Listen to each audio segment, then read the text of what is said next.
Ndugu zangu wapendwa, tumsifu Yesu Kristo. Basi ninayo furaha kubwa kabisa kualika siku ya leo katika tafakari yetu ya neno la Mungu, na leo tunaposherehekea, tunapoadhimisha sherehe ya kufufuka kwa Bwana wetu Yesu Kristo, sherehe ya Pasaka. Na ndugu zangu, leo ujumbe ambao nataka kuuleta unauliza swali kwamba nani ataliondoa jiwe? Nani ataliondoa jiwe? Ndugu zangu, leo tunasimama katika kilele kabisa cha imani yetu kwa hii sherehe ya Pasaka. Tukumbuke leo ni siku ambayo ulimwengu mzima ulitikiswa. Ulitikiswa si kwa nguvu ya vita, hapana, lakini ulimwengu mzima ulitikiswa. Ulitikiswa kwa nguvu ya ufufuko wa Bwana wetu Yesu Kristo. Kwa hiyo leo tuna ujasiri wa kutangaza kwa sauti kubwa kwamba Kristo amefufuka kweli kweli, haleluya. Lakini tukumbuke jambo hili ndugu zangu, kabla ya furaha hii ya Pasaka kulikuwa na giza. Kabla ya ushindi huu mkubwa kulikuwa na hofu. Kabla ya kaburi kuwa wazi, kabla ya kaburi kuwa tupu, kulikuwa na jiwe kubwa lililowekwa pale kwenye mlango wa kaburi. Ndugu zangu, Pasaka imebadilisha kila kitu. Ufufuko wa Yesu umebadilisha kila kitu. Pasaka ni siku ambayo Mungu alibadilisha mpaka maana ya kifo. Kifo kilikuwa ni kitu ambacho kilikuwa kinamtesa mwanadamu kwa muda mrefu sana. Kifo kilikuwa ni kitu ambacho kilikuwa kinaonekana ni kama vile ni mwisho wa kila kitu. Ni mwisho wa kila kitu. Ni sawasawa na kusema kabla ya Pasaka, kaburi lilikuwa ni mwisho wa safari. Kabla ya Pasaka, kaburi lilikuwa ni mwisho wa safari. Kabla ya Pasaka, kifo kilikuwa ndio mwisho wa kila kitu. Ukifika hapo umekwisha kabisa. Kifo kilikuwa ni mwisho wa matumaini yote. Kifo kilikuwa ni mwisho wa mipango yote. Lakini sasa kupitia ufufuko wa Kristo, kaburi sio mwisho tena. Kaburi ni mlango wa uzima mpya. Yesu hakuondolewa tu kaburini ndugu zangu, alibadilisha kabisa kaburi. Kaburi lililokuwa linaonekana kwamba ni ishara ya kushindwa, sasa limekuwa ni ishara ya ushindi. Limekuwa ni ishara ya ushindi. Sasa injili yetu ya leo inatoka kwenye Injili ya Mathayo, ile sura ya 28, mstari wa 1 mpaka wa 10. Na katika injili hii ndugu zangu, Mathayo anatueleza vizuri sana kile kitu kilichotokea. Unajua, huwa napenda injili hii ninapoisoma niisome pia na Injili ya Marko, sura ile ya 16 mstari wa 1 mpaka wa 8. Kuna namna ambavyo Marko anaeleza kitu hicho kilichotokea. Na ukumbuke pia Injili ya Marko iliandikwa kabla ya Injili ya Mathayo. Sasa Marko anatueleza kwamba wanawake watatu, Maria Magdalena, Maria yule mama wa Yakobo, pamoja na Salome, hao watatu walikwenda kaburini wakiwa na upendo mkubwa ule kwa Yesu hata kama amekufa. Hebu fikiria, wanakwenda kaburini. Hawaendi kaburini ili kwenda kuongea na Yesu. Wanajua tayari amekufa. Hawaendi kwa ajili ya kusikiliza kitu chochote kutoka kwake. Wanajua amekufa. Lakini walivyokuwa wanampenda, wanakwenda kaburini kwenda kupaka mwili wa Yesu manukato. Wanakwenda kupaka mwili wa Yesu manukato. Na walipokuwa wanakwenda, maana waliamka alfajiri sana, walipokuwa wanakwenda walijiuliza swali moja zito sana, na hili ndilo swali nataka tujiulize leo. Walijiuliza hivi, ni nani atakayetuondolea jiwe? Ni nani atakayetuondolea jiwe? Na mimi ninataka ndugu zangu, katika ujumbe huu wa Pasaka huu sasa hivi tujiulize swali hili la wanawake. Ni nani atakayetusaidia kuliondoa jiwe? Ni nani atakayetusaidia kuliondoa jiwe? Kwa nini nasisitiza hivi ndugu zangu? Unajua, hili sio swali la wale wanawake peke yao. Hili ni swali la maisha yetu ya kila siku. Hawa wanawake, ndugu zangu, walikuwa wanajua kitu kimoja kwa uhakika sana. Walikuwa wanajua kwamba lile jiwe ni kubwa sana. Walikuwa wanajua lile jiwe ni zito kuliko nguvu zao. Walikuwa wanajua lile jiwe ni kubwa kuliko uwezo wao, kwa sababu Yesu alipozikwa kwenye lile kaburi waliweka jiwe. Ilikuwa ni tamaduni zao, wanaweka jiwe kubwa pale, wanaweka jiwe kubwa pia pale. Kwa hiyo hawa wanawake walikuwa wanajua kwamba kwa nje kabisa hawana nguvu za kuweza kutoa lile jiwe, ni nje kabisa ya uwezo wao, ni nje ya wanachoweza kukifanya. Ni kweli walikuwa na nia njema sana, walikuwa na nia njema ya kuupaka mwili wa Yesu mafuta, walikuwa na uaminifu wote kwa Yesu, walikuwa na upendo wote kwa Yesu, walikuwa na huo upendo, lakini waligundua wanakosa kitu kimoja. Wanakosa kitu kimoja, na hicho kitu si kingine, ni uwezo wa kuliondoa jiwe. Na ndio maana waliuliza, ndio sababu wanauliza kwamba sisi hatuwezi, hili jiwe limetuzidi nguvu. Ni nani atakaye tuondolea jiwe? Ni nani atakaye tuondolea jiwe? Ndugu zangu wapendwa, katika maisha yetu ya kila siku, unajua mara nyingi sana tunajikuta kwenye hali kama hiyo ya wanawake. Unataka kufanya jambo fulani, lakini unajikuta huna nguvu. Unataka kufanya jambo fulani, unajikuta huna uwezo. Unataka kusamehe kwa mfano, lakini unaona maumivu ni mazito kuliko moyo wako. Ni kweli una nia nzuri ya kusamehe, unataka kusamehe, lakini maumivu ni mazito mno kuliko moyo wako. Unataka kuacha dhambi fulani, lakini inakushinda, inakurudia tena na tena na tena. Unajikuta unataka kuanza upya, lakini ni kama unakosa nguvu zinakosekana. Unataka kuwa karibu na Mungu sana, lakini kuna kitu kinakuzuia ndani yako.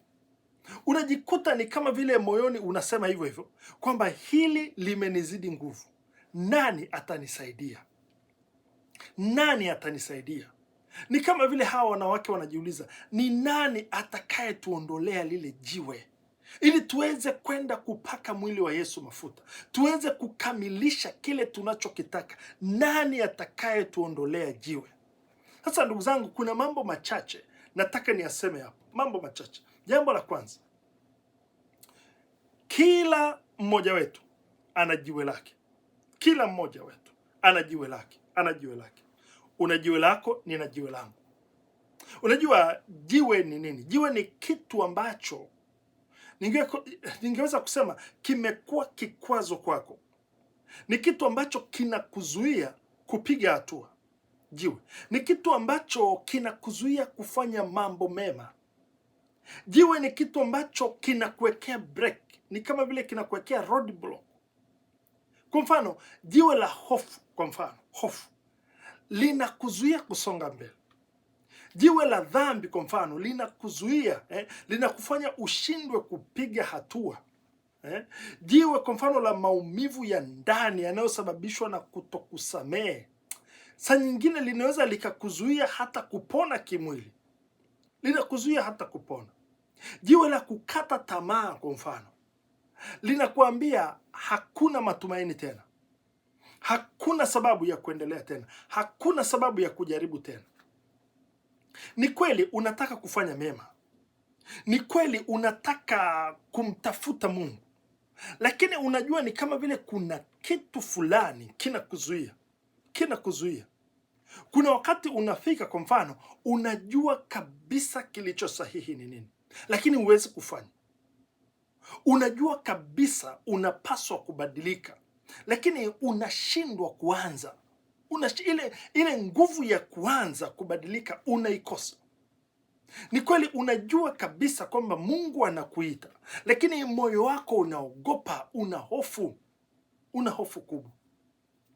Na hapo ndipo unajikuta unajiuliza swali kama la hawa wanawake, nani atakayeliondoa jiwe hili katika maisha yangu?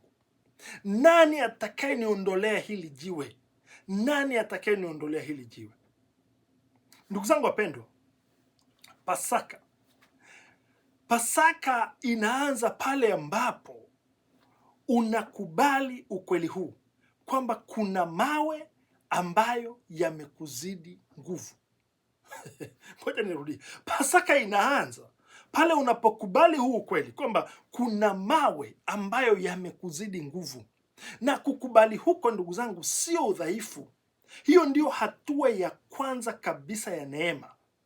Kwa sababu pale unapokiri kwamba mimi siwezi, unapokiri kwamba kwa kweli mimi siwezi, hapo ndipo Mungu anaanza kusema okay, mimi naweza. Unaposema mimi siwezi, unampa Mungu nafasi. Unampa Mungu nafasi. Kwa hilo ni jambo la kwanza. Kila mtu ana jiwe lake. Jambo la pili, ndugu zangu, tunajifunza kwa hawa wanawake waliokuwa wanakwenda kaburini asubuhi wakakuta ule ufufuko wa Yesu. Tunajifunza kwa hawa wanawake. Hawa wanawake hawakusimama, waliendelea kutembea. Hilo ndilo jambo tunajifunza. Hawakusimama, waliendelea kutembea, waliendelea mbele. Hawakusema kwamba Bwana, lile jiwe ni kubwa sana, hakuna wa kutusaidia turudi. Hawakusema hivyo. Wala hawakusema labda tungoje kwanza tupate mtu wa kwenda naye atusaidie kuliondoa lile jiwe. Hawakusema hivyo. Hawakusema kwamba Bwana, haiwezekani tuachane nayo. Hawakusema hivyo. Waliendelea kutembea.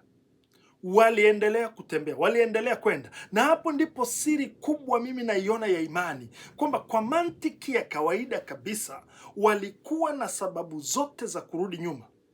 Kwa mantiki ya kawaida kabisa, walikuwa na hizo sababu, lakini walichagua kwenda mbele hata bila kuwa na uhakika jinsi gani mambo yatakavyokuwa. Walichagua kwenda mbele. Ndugu zangu, hii ndio imani. Imani sio kuwa na majibu yote. Hapana. Imani ni kuendelea kutembea hata bila majibu. Imani sio kuona njia yote ikiwa wazi kabisa. Hapana. Imani ni kuchukua hatua moja. Ni kuchukua hatua moja na kumwamini Mungu kwamba atachukua hatua inayofuata. Kwa hiyo imani si lazima uone kila kitu kiko wazi. Hapana. Waebrania anatuambiaje? Waebrania sura ya 11 mstari ule wa kwanza anasema, imani ni kuwa na uhakika na mambo yatarajiwayo, ni bayana ya mambo yasiyoonekana. Sasa Mathayo anatuambia kitu kingine hapa. Hawa wanawake walikwenda alfajiri wakati bado kuna giza. Walikwenda alfajiri wakati bado kuna giza. Hii ina maana gani, ndugu zangu? Kwamba hawakusubiri mpaka jua lichomoze kabisa. Hawakusubiri mpaka waone kila kitu waziwazi. Hawakusubiri mpaka wajisikie wako salama. Hapana. Waliamua kwenda hata kabla mwanga haujaonekana. Waliamua kwenda. Ndugu zangu wapendwa, mara nyingi sana sisi tunataka mpaka kuona kila kitu kikiwa waziwazi kabla ya kuchukua hatua. Mara nyingi ndugu zangu, tunataka kuondoa matatizo yote kabisa kabla ya kumkaribia Mungu. Mara nyingi ndugu zangu, tunataka au tunasema kwamba okay, nitasali nikiwa tayari vizuri, nikiwa vizuri nitasali. Au saa nyingine tunasema labda nitabadilika mambo yakikaa sawa. Au labda nitamfuata Mungu nikishapata majibu yote. Kwa hiyo tunataka tuone kwanza. Lakini ndugu zangu, Pasaka inatukumbusha hili, inatufundisha hili, inatufundisha kitu tofauti kabisa, kwamba unapochukua hatua mwanga unakuja. Ngoja nirudie, unapochukua hatua mwanga unakuja. Kumbuka ndugu zangu, ukisubiri mpaka kila kitu kiwe sawa, hutaanza hatua, hutaanza kamwe. Ukisubiri mpaka kila kitu kikae vizuri, hutaanza kamwe. Hawa wanawake hawakuwa na uhakika. Hawakusubiri mpaka wawe na uhakika. Hawakujua nani atawaondolea jiwe. Hawa wanawake hawakujua watamkuta nani kaburini awasaidie. Hawakujua. Wao walijua kitu kimoja tu, kwamba lazima waende kuupaka mwili mafuta. Kwa hiyo hapo unaona uaminifu wa kuendelea mbele. Hapo unaona ile kutokuruhusu kuzuiliwa na kitu chochote. Ndugu zangu wapendwa, na wewe pia na mimi pia, inawezekana kabisa tunajiuliza swali. Unajiuliza swali kama hilo. Inawezekana unajiuliza sana. Unajiuliza sijui kesho itakuwaje. Hujui kesho itakuwaje. Unajiuliza sijui afya yangu itakuwaje. Unajiuliza sijui watoto wangu watakuwaje. Unajiuliza labda sijui familia yangu itakuwaje. Unajiuliza sijui ndoa yangu inaelekea wapi, itakuwaje. Unajiuliza sijui mambo yatabadilika lini. Hujui utaweza vipi kushinda hali ulionayo. Utaweza vipi kushinda changamoto ulionayo. Inawezekana hujui, unajiuliza hayo maswali. Ni ya kawaida na wewe si wa kwanza. Lakini kumbuka tu jambo moja ndugu zangu. Hiyo hofu, hiyo kesho unayoihofia, hiyo kesho unayojiuliza, hiyo kesho inayokupa hofu, kumbuka Mungu ndio mwenye hiyo kesho. Mwenye hiyo kesho ni Mungu. Hiyo kesho unayoiogopa hiyo, mwenye nayo ni Mungu. Na yeye anataka kitu kimoja tu kutoka kwako. Anataka usimame imara. Anataka uendelee kutembea kama wale wanawake. Waliendelea kutembea hata bila kuwa na uhakika nani atawaondolea jiwe. Mungu anataka tuendelee kutembea. Tuendelee kutembea katika sala hata tukiwa na mashaka. Hata wakati tuna mashaka tuendelee kutembea. Mungu anataka tuendelee kutembea katika imani hata tukiwa na hofu. Hata tukiwa na kusita tuendelee kutembea katika imani. Ndugu zangu, Pasaka inatupa ahadi. Inakwambia Bwana, wewe chukua hatua na Mungu atachukua iliyobaki. Wewe chukua hatua. Hilo ni jambo la pili. Jambo la tatu ambalo ndugu zangu tunaitwa kujifunza ni kitu ambacho tunakiona kwa hawa wanawake. Kabla hawajafika kaburini, walikuta Mungu ameshafika. Ngoja nirudi. Kabla hawajafika walikuta Mungu ameshafika Bwana. Walipofika kaburini walikuta jiwe limeondolewa tayari. Ndugu zangu, na hii ndiyo injili ya Pasaka. Hii ndiyo habari njema inayobadilisha kabisa maisha ya mwanadamu. Kumbuka ndugu zangu, hawa wanawake hawa walipokuwa bado hawa wanawake walikuwa bado njiani. Walikuwa bado njiani wakitembea. Walikuwa bado na wasiwasi, itakuwaje? Kumbuka hilo. Walikuwa wanajiuliza tutaingiaje kule ndani ya kaburi? Tutalitoaje lile jiwe?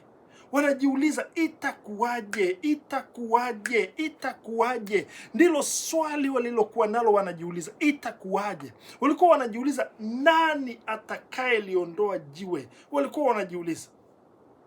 Lakini walipofika ndipo waliposhangaa kuona muujiza mkuu, kwamba kumbe Mungu alifika kabla yao akaliondoa jiwe.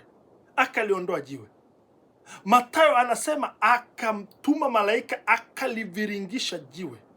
Alafu Marko anasema Mungu akaliondoa jiwe. Ndugu zangu, pointi ni hii, walikuta tayari Mungu ameshatenda. Walikuta Mungu alikuwa ametenda. Ndugu zangu wapendwa, tunapewa ujumbe huu muhimu sana. Hakuna sababu ya kuogopa kesho yako itakuwaje. Kumbuka Mungu tayari yuko ndani ya hiyo kesho. Mungu ndiye mwenye hiyo kesho. Sasa ninafahamu mara nyingi sana tunajiuliza na tunabaki tunateseka na mawazo wakati mwingine. Tunabaki tunateseka na maswali haya wakati mwingine. Ndani yetu maswali yanazunguka, itakuwaje? Nitavukaje hapa? Nitavuka hili kwa namna gani? Tunajiuliza maswali hayo. Nitafanikiwa kweli? Nitapona kweli? Nitapata mtoto kweli? Nitapata mume wa kunioa kweli? Nitapata mke wa kuoa kweli?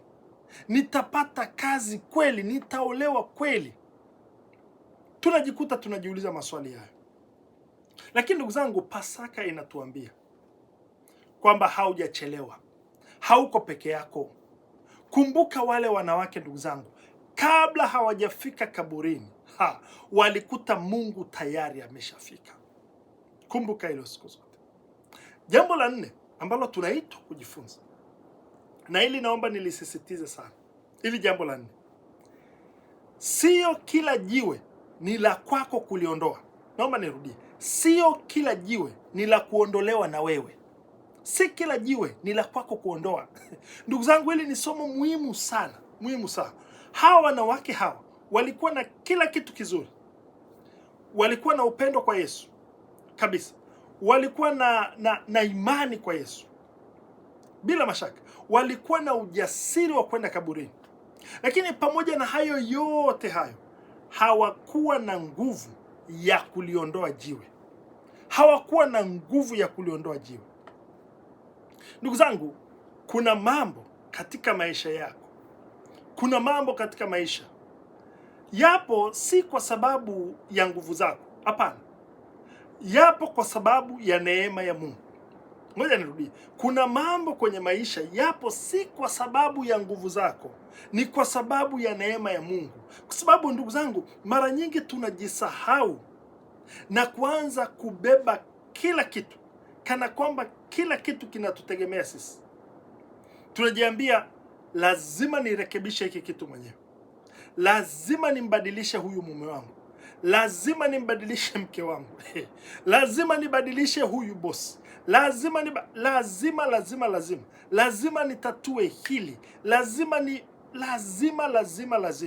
Lakini ukweli ni kwamba ndugu zangu, ngoja nikwambie hivi, kuna mawe ambayo hayatakiwi kubebwa na wewe, hayatakiwi kubebwa na wewe. Huwezi kuyabeba, yatakuumiza bure. Yanatakiwa kuondolewa na Mungu, yanatakiwa. Kwa hiyo si kila jiwe ni la kuondolewa na wewe. Kwa mfano, ngoja nikupe mfano, jiwe la kusamehe. Inawezekana mtu unapambana sana na unateseka sana kusamehe mambo magumu uliofanyiwa, yaliyokuletea maumivu makubwa, maumivu ya ajabu. Inawezekana labda hata aliye kuumiza ni mtu wa karibu sana, labda ni ndugu yako, labda ni rafiki yako, labda ni mzazi wako, labda ni mwenza wako, ni mme wako, ni mke wako, amekuumiza mno. Unataka kusamehe, lakini moyoni ni kama vile kidonda bado ni kibichi. Ukishafikiria tu ni kama unatonyesha kile kidonda tena. Maumivu bado yapo makubwa sana. Unajaribu kujilazimisha lakini unashindwa. Sasa ngoja nikwambie, usijaribu kuliviringisha hilo jiwe mwenyewe, litakuumiza zaidi. Unahitaji neema ya Mungu iliondoe. Kwa hiyo mweleze Mungu, mweleze Mungu. Inawezekana, kumbuka ndugu zangu, tunasamehe kwa imani. Msamaha ni tendo la upendo. Inawezekana labda pia una changamoto ngumu ambayo huwezi kuibadilisha. Umeshajikuta ndani tayari. Uko kwenye ndoa yenye changamoto kali sana. Uko kwenye familia yenye migogoro mingi sana. Umeolewa kwenye familia ambayo migogoro ndio nyumbani kwake. Kuna migogoro mingi. Umeoa kwenye familia ambayo migongano ni kila siku. Labda hii inawezekana hali ya kifedha inakukandamiza, inakupiga kila kona. Kila biashara unayojaribu haiendi. Inawezekana labda ugonjwa unakusumbua ambao kitabibu ni mgumu kutibika. Unajaribu kila njia lakini mambo hayabadiliki. Kila njia. Inawezekana kuna jambo linakusumbua hivyo. Sasa unapoona hali kama hiyo, ndugu zangu, hapo ndipo unatakiwa kusimama na kusema, Mungu, katika hili jiwe sio la kwangu. Hili jiwe ni la kwako. Liondoe jiwe. Liondoe jiwe. Unajua ndugu zangu, mara nyingi sana tunateseka kwa sababu tunataka kubadilisha kila kitu. Tunataka kubadilisha watu pia. Unataka kumbadilisha mke wako. Unataka kumbadilisha mume wako. Unataka kubadilisha mtoto asiye kusikiliza. Unataka kubadilisha mume asiye kusikiliza. Unataka kubadilisha rafiki asiye kuelewa. Unataka kubadilisha mwenzi anayekuumiza. Unajitahidi, unaeleza, unasukuma, lakini hakuna mabadiliko. Sasa ndugu zangu, ukweli ni huu. Huwezi kumbadilisha mtu kwa nguvu zako. Huwezi. Mungu ndiye anayeweza kugusa moyo. Mungu ndiye anayeweza kugusa moyo wa mtu. Mungu ndiye anaweza kumbadilisha mtu. Wewe huwezi. Huwezi. Huwezi kabisa. Ndugu zangu wapendwa, matatizo mengi sana tulionayo wakati mwingine yanatokana na kitu kimoja tu. Tunajaribu kubeba yale ambayo sio yetu kubeba. Tunajaribu kubeba mambo ambayo sio ya kwetu kubeba. Na matokeo yake ni nini sasa? Matokeo yake ndio hiyo, unachoka sana ndani. Matokeo yake ndio hiyo, unavunjika moyo. Matokeo yake ndio hiyo, unapoteza amani. Unaanza kujiona kama vile umeshindwa kabisa. Hayo ndio matokeo. Sasa ndugu zangu, nataka tuone hili. Pasaka inatufundisha hili. Inatufundisha hili kwamba tambua lako ni lipi na la Mungu ni lipi. Unisikia? Tambua lako ni lipi na la Mungu ni lipi. Ndugu zangu, kumbuka hili. Wale wanawake hawakupewa jukumu la kuliondoa jiwe. Hawakupewa jukumu la kuliondoa jiwe. Jukumu lao lilikuwa ni kumpenda Yesu, ni kumwamini, ni kutembea. Jukumu lao lilikuwa ni kupenda. Na walimpenda Yesu kweli, hata kama amekufa, bado wako tayari kwenda kumpaka mafuta. Kupaka ule mwili mafuta. Walikuwa na imani, walitembea. Kwa hiyo kazi, hawakupewa jukumu la kwenda kuliondoa jiwe. Lakini Mungu ndiye aliyefanya yaliyobaki. Mungu ndiye aliliondoa jiwe. Na wewe pia ndugu zangu, hapa tunaambiwa kitu hiki, kwamba fanya sehemu yako kwa uaminifu. Alafu muache Mungu atafanya sehemu yake. Okay? Fanya sehemu yako. Mungu atafanya sehemu yake. Wewe fanya sehemu yako, kuwa mwaminifu, endelea kusali, songa mbele. Alafu Mungu atafanya sehemu yake. Sasa nikupe angalisho hili ambalo ni muhimu sana. Kwenye maisha yako, usijaribu kuwa Mungu katika maisha yako. Usijaribu kuwa Mungu katika maisha yako. Unajua, pale unapomwachia Mungu nafasi yake, unapompa Mungu nafasi yake, Mungu anaanza kufanya yale ambayo wewe huwezi kuyafanya. Ngoja nirudie. Unapompa Mungu nafasi yake, unapomwachia Mungu nafasi yake, Mungu anafanya yale ambayo wewe huwezi kuyafanya. Anaondoa jiwe usiloweza kuliondoa. Ukimpa Mungu nafasi yake, anafungua mlango ulioshindwa kuufungua. Anafungua mlango ulioonekana umeshindikana. Ukimpa Mungu nafasi yake, anafanya yasiyowezekana yawezekane. Ukimpa Mungu nafasi yake. Kwa ndugu zangu, naomba tujiulize leo. Tujiulize leo. Ni jiwe gani nimekuwa nikijaribu kulibeba peke yangu? Ni jiwe gani hilo? Ni jiwe gani, ni jambo gani ambalo linakupa hofu? Ni jiwe gani hilo? Ni jiwe gani hilo limekuondolea ujasiri wote? Ni jiwe gani hilo? Ni jiwe gani hilo limekuondolea furaha yote? Ni jiwe gani hilo? Ni jiwe gani hilo limeyeyusha imani yako? Ni jiwe gani hilo? Ndugu zangu, leo katika Pasaka hii, hebu sema kwa imani. Sema kwa imani kwamba Bwana, hili jiwe si langu, ni lako. Uone Mungu atakavyofanya. Nawatakia Pasaka njema. Kristo amefufuka kweli. Aleluya, aleluya, tushangilie na tufurahi. Mungu Mwenyezi awabariki na kuwatunza. Tumsifu Yesu Kristo.